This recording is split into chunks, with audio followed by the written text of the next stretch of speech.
Hi aspirants, welcome to our typing tutorial lesson 3। I hope आपने बहुत अच्छे से लेसन 1 एंड लेसन 2 कवर किया है एंड वहाँ पे जो भी टेस्ट 1 एंड टेस्ट 2 दिया गया है वो आपने क्वालिफाई किया है। ठीक है, तो अब आएगा लेसन 3। तो लेसन 3 में हमें क्या सीखना है, देखिए लेसन 1 में हमने ये होम रो सीखा था। ठीक है, होम रो के जो कीज़ है वो हमें कैसे टाइप करना है वो हमने सीखा था।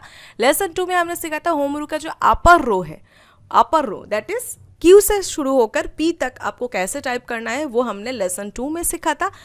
इस लेसन में हम क्या करेंगे, इस लेसन में हम होम रो के जो नीचे वाला रो है, ओके दैट मीन्स आपका जेड से शुरू होकर जो फुल स्टॉप तक जो भी कीज़ है वो आपको कैसे टाइप करना है वो हम ये लेसन में सीखेंगे। ठीक है, तो हमारा जैसा रूल है कि पहले आपको क्या करना है, स्क्रीन पे जो लेसन दिखाई दे रहा है वो लेसन को आपको अपने नोटबुक में नोट करना है एंड उसको देख देख कर ही आपको टाइप करना है। ठीक है, तो पहले हम आपको दिखा देते हैं कि जो भी कीज़ है वो कीज़ को एक एक करके कैसे प्रेस करना है। ठीक है, तो जैसे कि हमने बताया है आपको कि हमेशा अपने हैंड की जो फिंगर्स है वो हमेशा हमें जे एंड एफ, ये दो जो नॉच है ये दो नॉच के ऊपर ही हमें प्लेस करना होता है जिससे कि हम बिना देखे टाइप कर सकते हैं। ओके, एंड हमारा जो फिंगर्स है वो फिंगर्स हमेशा होम रो के ऊपर ही प्लेस्ड होगा।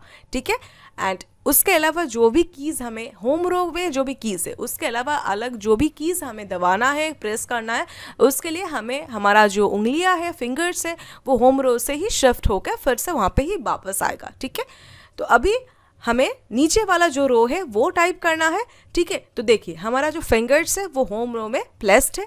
ओके, तो चलिए अब देख लेते हैं कि कैसे एक एक की को हमें प्रेस करना है। ओके, तो देखिए पहले आता है क्या, हमारे लेफ्ट हैंड का लिटिल फिंगर जो कि ए पर प्लेस्ड होता है। बट ये जो नीचे वाला रो है, ये नीचे वाला रो का कोई भी की प्रेस करने के लिए लिटिल फिंगर यूज नहीं होगा। ओके, तो ये क्लियर है कि हमारा लेफ्ट हैंड का जो लिटिल फिंगर है वो नीचे वाला रो के कीज को प्रेस करने में कोई काम नहीं करेगा, उसका कोई रोल नहीं है। ठीक है, तो लिटिल फिंगर का कोई रोल नहीं है। उसके बाद आता है हमारे रिंग फिंगर, ओके, जो कि एस की कर प्लेस्ड होता है। एस की से शिफ्ट करके उसको हमें जेड की प्रेस करने में उसको हम यूज करेंगे। ठीक है, जेड की प्रेस करने के बाद फिर से वो एस पर ही प्लेस्ड रहेगा।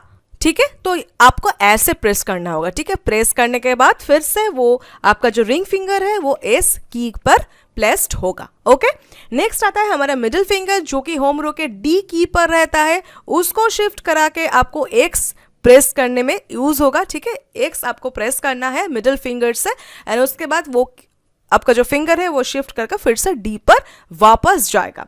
नेक्स्ट आता है हमारा इंडेक्स फिंगर। इंडेक्स फिंगर को आपको क्या करना है, वहां से शिफ्ट करके मतलब एफ से शिफ्ट करके आपको सी की प्रेस करने में वो यूज होगा एंड उसके बाद फिर से वापस वो एफ की पर प्लेस्ड होगा आपका इंडेक्स फिंगर। ओके, अब बचता है वी। वी के लिए भी सेम आपका ये इंडेक्स फिंगर ही यूज होगा, उसको फिर से आपको एफ की से प्लेस करके रिप्लेस करके वी की पर प्रेस करना पड़ेगा। वी की पर प्रेस करने के बाद फिर से वो एफ की पर प्लेस्ड होगा। ओके, क्लियर है?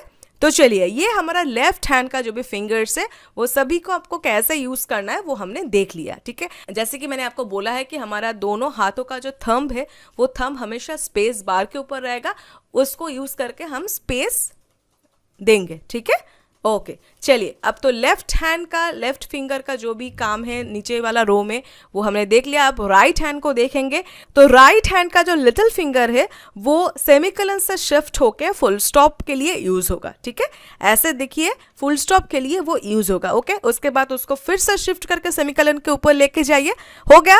अब आपका राइट हैंड का जो रिंग फिंगर है वो एल के ऊपर प्लेस्ड रहता है, एल से शिफ्ट करके उसको कॉमा के लिए हम यूज करेंगे। ओके, कॉमा प्रेस करने के बाद आपको फिर से वो एल पर ही प्लेस करना पड़ेगा। नेक्स्ट आता है आपका मिडिल फिंगर जो कि के की के ऊपर प्लेस्ड रहता है, उसको शिफ्ट करके आपको एम की दबाना पड़ेगा। एम की के लिए हम अपना जो मिडिल फिंगर है वो यूज करेंगे, इसके बाद फिर से शिफ्ट करके उसको हम के ऊपर लेके जाएंगे।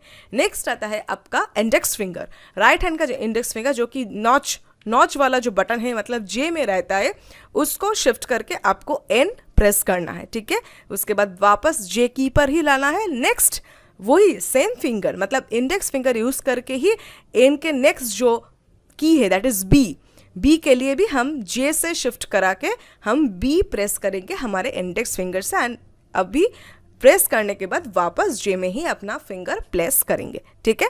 तो यहाँ पे हमने देख लिया ही कि कैसे आपको अपने दोनों हाथे के फिंगर्स यूज करके लोअर जो रो है, लोअर की का, that means ZXCV and full stop comma MNB type करना है, वो हमने क्लियरली देख लिया है, ठीक है। अब आपको क्या करना है, अब हम देखेंगे कि एकदम स्मूथली एक के बाद एक की आप कैसे प्रेस करते हैं, वो हम अब देख लेंगे, ठीक है। तो आई होप कि आपने अपने नोटबुक पे ये लेसन कॉपी कर लिया है, नोट कर लिया है। अब आपको क्या करना है, अपने कीबोर्ड के लेफ्ट साइड में आपको नोटबुक को प्लेस करें एंड उसको देख देख कर, एक एक की को देख देख कर, एक एक लेटर को प्रोनाउंस करके आपको टाइप करना है, ओके। वेरी स्लोली टाइप करिए, कोई जल्दबाजी नहीं है, ठीक है। बहुत जल्द, बहुत फास्ट हमें टाइप करना है ऐसा कुछ भी नहीं है, आपको सिर्फ एररलेसली टाइप करना है, एक एक लेटर को देख देख के आप टाइप करिए, ठीक है। चलिए अब देखते हैं स्मूथली आपको एकदम एक के बाद एक कैसे टाइप करना है। Z X C V space full stop comma M N B, okay. हम फिर से करेंगे स्पेस देकर, ZXCV space full stop comma MNB space ZXCV space full stop comma MNB space ZXCV space full stop comma MNB, okay. तो ऐसे करके आपको daily at least 1 hour 3 consecutive days आपको ये टाइप करना है, जैसे कि आपने लेसन 1 और लेसन 2 में किया था, बिल्कुल वैसा ही आपको करना है at least 1 hour each day, okay. मतलब आपको दिन में आप 2 बार स्प्लिट करके कर सकते हैं, जैसे कि मॉर्निंग में हाफ एन आवर, इवनिंग में हाफ एन आवर, ऐसे करके करेंगे, रिपीट करके करेंगे तो आपके लिए ज़्यादा प्रैक्टिस हो जाएगा, रिपीटेडली प्रैक्टिस हो जाएगा, ठीक है। तो आपको कैसे करना है, ये लेसन 3 आपको 3 कंसेक्यूटिव डेज हर दिन 1 घंटा करके इसके लिए आपको देना है। बट यहाँ पे ये ख़त्म नहीं है, इसके साथ साथ जैसे कि आपको लेसन 2 के टाइम लेसन 1 का कुछ प्रैक्टिस सेशन दिया गया था, वैसे ही आपको अभी लेसन 3 के साथ लेसन 1 और लेसन 2 का कुछ प्रैक्टिस सेशन यहाँ पे एड ऑन रहेगा, जो आपको 30 मिनट्स देना पड़ेगा। इसके लिए आपको 30 मिनट्स देना पड़ेगा। अब चाहे तो थोड़ा बहुत मतलब 20 मिनट्स, 20 to 30 मिनट्स एटलीस्ट आपको देना चाहिए, नहीं तो आपने जो भी होम रो एंड अपर रो के जो भी आपको प्रैक्टिस था वो प्रैक्टिस छूट जाएगा। टाइपिंग हमें डेली प्रैक्टिस करना बहुत ही ज़रूरी है, ग्रिप में लाने के लिए आपको रिपीटेडली प्रैक्टिस करना बहुत ज़रूरी है। तो इसलिए आपको गैप नहीं देना है, गैप दोगे तो फिर से गड़बड़ हो जाएगा, भूल जाओगे।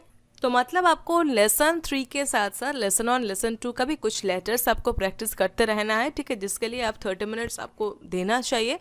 एंड अभी जो लेसन है जो आपको करना है, इसके साथ प्रैक्टिस जो करना है वो आपको स्क्रीन पर दिखेगा, हम लोग एक बार आपको टाइप करके दिखा देंगे। आप ज़रूर ये जो लेसन है ये अपने नोटबुक में आप कॉपी कर लीजिए, जिससे कि आप ये देख देख के टाइप कर पाए, ओके। तो चलिए अब हम देख लेते हैं कि ये लेसन को कैसे आपको टाइप करना है, ठीक है। ROQSHYKPLFRUERSA space WPJFYQKPFSRJW space LPSTIAHFKKFREPITQHSOLEU space Q G U S R J L R A O P S Q L R W space. बस, तो आपको ऐसे ही टाइप करना है, ठीक है। आप एटलीस्ट 20 to 30 मिनट्स आप ऐसे टाइप करें, जिससे कि क्या होगा, आपको लेसन 1 एंड लेसन 2 प्रैक्टिस हो जाएगा, ठीक है। 3 दिन आपको लगातार ये प्रैक्टिस करने के बाद, दैट मीन्स आपको 3 दिन लगातार 1.5 घंटा करके प्रैक्टिस करना है। 1 घंटा लेसन 3 के लिए एंड आधा घंटा और 30 minutes for lesson 2 and lesson 1 के लिए आपको टाइम देना पड़ेगा। एंड आफ्टर 3 डेज ये कंप्लीट होने के बाद ही आप टेस्ट 3 के लिए अपीयर करेंगे। ओके, तो चलिए मिलते हैं टेस्ट 3 के वीडियो में।